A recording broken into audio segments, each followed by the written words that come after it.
Hi, welcome to Nosy Joe's Round 3 MSXC for the 24-25 season. We're at Copper Creek, which is a new location for us to race in Crab Orchard, Kentucky. Starting off here in row 15, Senior C, which is 40 plus. This may be the last year I can say this. Today's my birthday, so I just turned 49.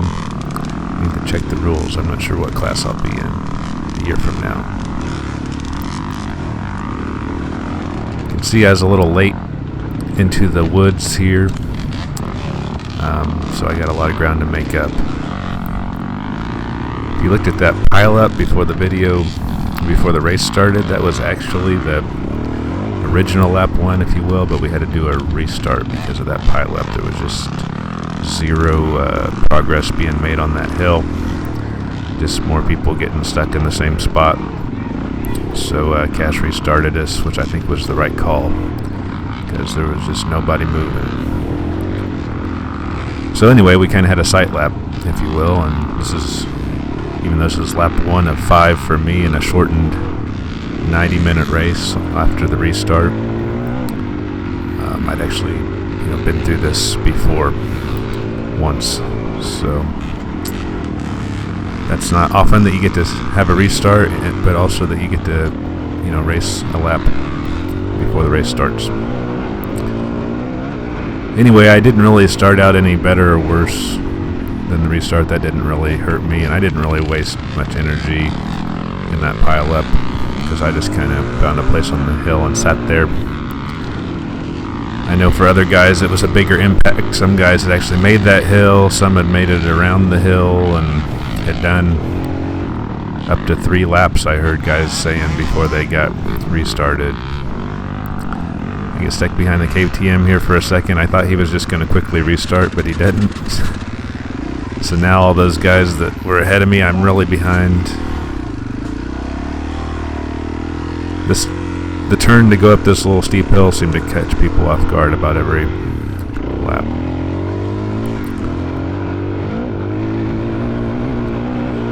My guess is I'm probably running like in about 6th place at this point at best. There was 11 or 12 in the class. So about at least actually more than double the turnout from round 2. Which was good. This was also a very close race for me. I was only about an hour and 5 drive, whereas the round two down there in Tennessee was about a 4-hour trip one way. So couldn't ask for better conditions. It was, I think, a high of 66 today. It might have got a shade warmer, but it didn't really feel bad. Just good sun, and it had rained on Thursday, but not ridiculous. So we did have some dust out here in the open where the sun really beat down on it and dried it out, but in the woods the dirt was really nice. We even encountered some mud, which is the first time I've seen mud in a race since earlier this summer. So all in all, just a really good day. You weren't hot, and the conditions were, in terms of dirt and everything, pretty dang good. And, there's a nice variety of these fast, open trails like this, and then some single track, which you'll see later. And the single track, definitely, the impression was that was fresh cut stuff that nobody had ridden before. And with the ATVs on Sunday now, the bikes got to experience that fresh trail single track undisturbed. So that was nice. I'm not sure if the ATVs would go through that or not. It seems like some of it was pretty tight. I'm not familiar with how they do the ATV races. But anyway, I'm trying to wring everything I can out of the DRZ on these open areas to catch up with the guys. You can see they're starting to come into view now.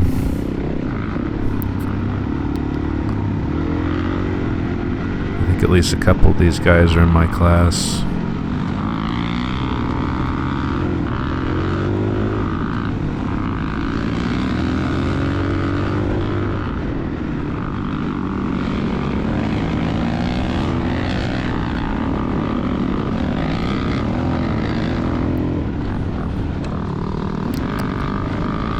sure I'm seeing a 15 on the back of that Yamaha. Can't make it around him. Oh, there's a row 16 guy sneaks in there. Maybe he'll find a way around those guys I can use.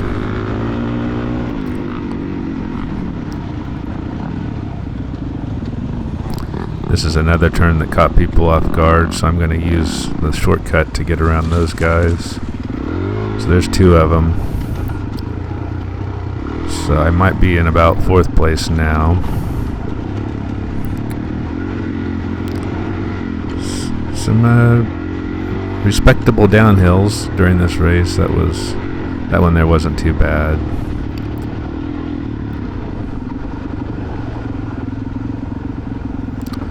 This one here got a little more serious.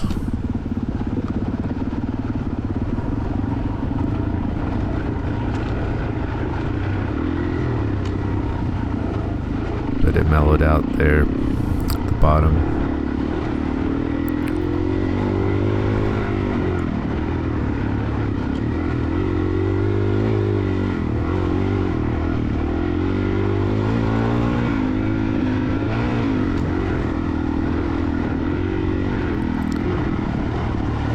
So going into this race, I'd finished 4th in round 1 and a 3rd in round 2.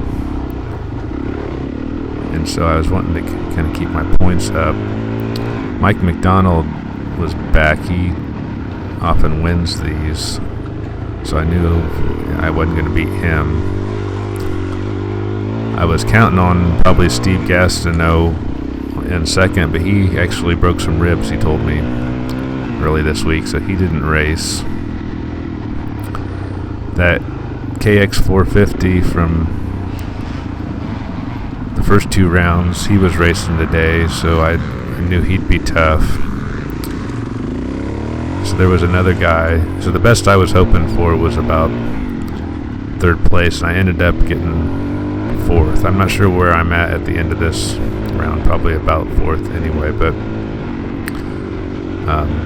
that KX 450 ended up beating Mike, and Mike got 2nd on his KTM 300. And then there was another KTM after Mike in 3rd. A guy I'm not familiar with. I don't think he's been at the other rounds. And then I pulled a 4th with the Suzuki, which isn't too bad. You know, I think we were basically running the youth course, so there was nothing difficult about it. Just kind of as fast as you could go, and it was a real tight finish. You know, there was only like 3 minutes that separated the top 3 or 4 guys, and we all had 5 laps in the 90-minute race. I came in at 1 hour 31, so that's kind of perfect. And I think 1st and 2nd were like in the 127, 128 range. So not much separated us in a 90-minute race. Kind of catching back up, I think, with the row 16 guy. And I believe ahead of him's my class row 15 guy on the Yamaha, if I'm not mistaken.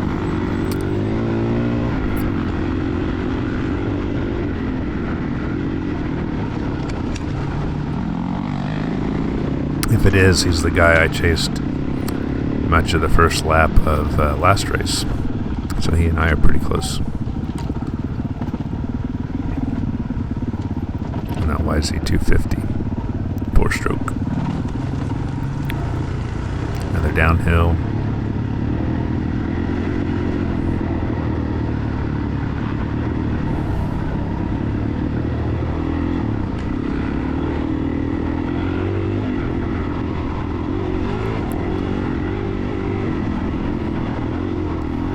Good flow over those jumps and bumps.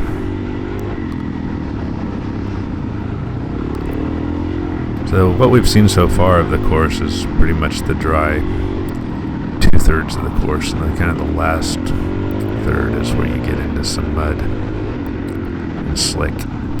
Even it kind of dried out later in the course. But the first lap of the restart, there was some pretty slick stuff.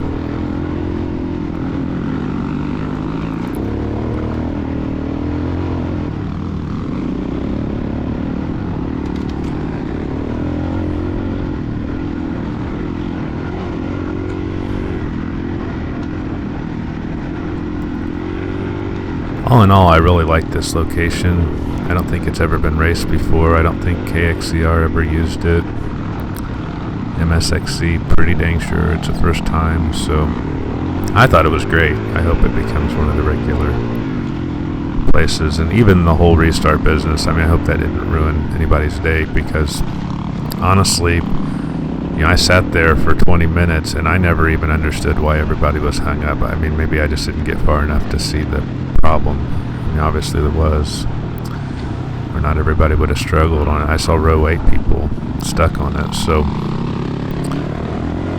I mean, it must have been legitimate, but maybe unforeseeable, because I couldn't see why it was a problem. So yeah, I'm getting into the mud here, and I'm coming up behind that Jason's Yamaha, the same guy I was chasing last race.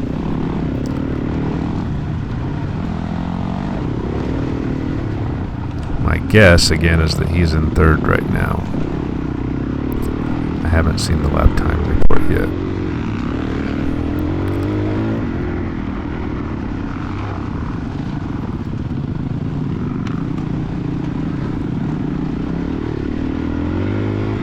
And I did misspeak on his bike. I talked to him today, and I was under the impression the sticker on his bike just says YZ250F, so I thought he had a motocross bike, but he said it's the FX. It's got the 18-inch rear wheel and all that stuff, so it is the cross-country bike, not the motocross bike. That makes sense. A little mud on my camera, hopefully. I think to wipe that off. Hey, look, I do.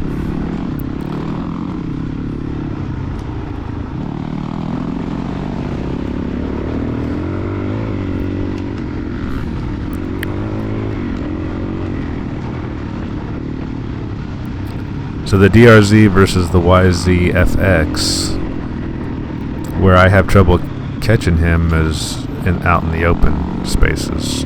Really that first half of the race where it's all about speed. But then when it gets in this technical and the muddy is where I tend to go a little bit better. So there I was able to make it around him through this creek. Kind of a little muddy exit, but never too much trouble there.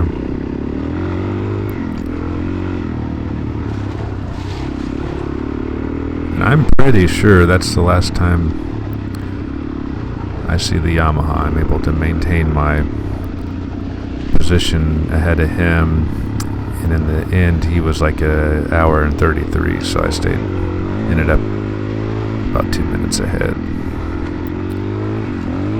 So I believe I'm in third at this point, but sometime later in the race a KTM makes it around me that puts me back to fourth. Must have happened near the end of the race, because I kept showing third every time I went through timing.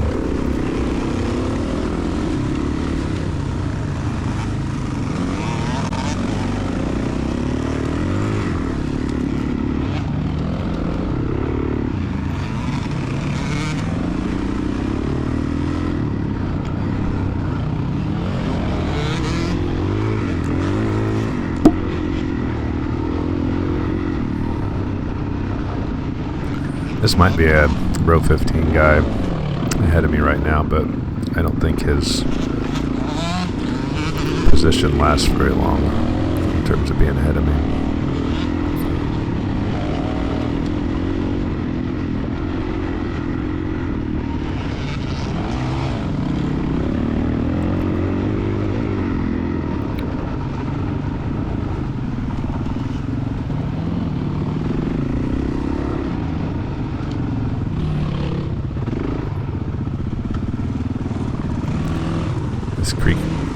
was a little sketchy, kind of slick, kind of bounced you around. So a lot of guys wanted to take this first exit out of this creek, and that's where they lost it, and I would just go around to the second. So that was kind of the end of that Yamaha. And I saw them do that every lap. Guys would get bungled up trying to get through that first exit, and it's easier to take the second. Here's the Pro Hill here on the right, but I never took it. I'd be curious to see if I could make it. I just wasn't curious enough to try it during the race.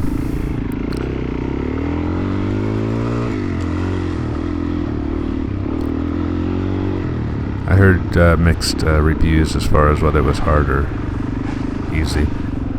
Some guys said it was really, really easy, and other guys I saw not making it, so I wasn't sure. The DRZ is a lot of things, but it's probably not the Pro Hill bike. Here's some of this fresh cut single track that I'm not sure how the ATVs would ever make it, but maybe it gets kind of trampled down a Sunday. It was a little tedious, I mean, because you get used to that flow. As the race progressed, it seemed like many alternate lines kind of developed and kind of straightened out all the real tight turns, so you could make a little bit better time through it. Wasn't too bad. Here I should have cut that corner and made it up that hill, but this first lap I took it long.